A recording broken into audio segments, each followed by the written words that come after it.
There is that preconceived notion that it's a dirty job. It's for, maybe those who aren't excelling as well in school. There's all these preconceived notions, but look at how this industry or how our society is going right now with all this AI technology. Construction might be the only few jobs that are left that people are actually needed for.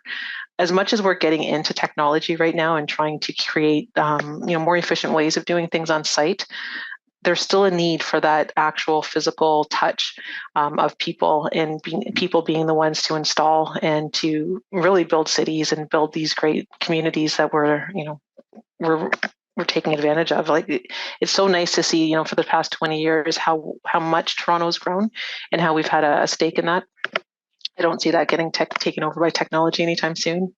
But unlike some of these other jobs, it's interesting how this society is going. So I would speak to that, and just, for the parents, for me. And the other thing I'd like to say on top of that is that, when I look at entrepreneurs nowadays, it are those that can work well with their hands, that have opportunities to maybe start up their own enterprise. And who knows where that may lead, right? Just by getting the skilled trades and getting the skill underneath them, they can now explore new opportunities where maybe they're running their own companies.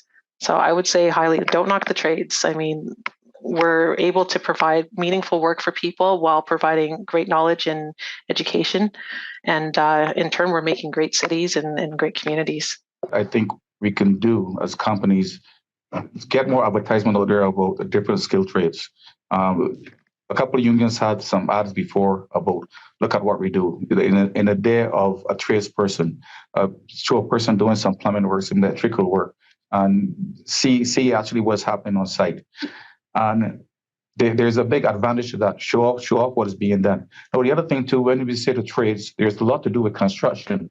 People working on the tools is one aspect, but there's a big area of management. Your project managers, estimators, people who are working in the offices, and they go to the site sometime. Natasha's point, if you start in the trades, you have an idea of what's happening, you can become a good project manager, a good estimator, because you see what's happening on site. So it's good to start there, and then you can see where do I want to fit in the construction industry. There's a very big industry, and that's, if you show that to parents, they can say, hey, this is more than just plumbing or electrical or scaffolding or carpentry. It's a wide area, and we got to start showing that more.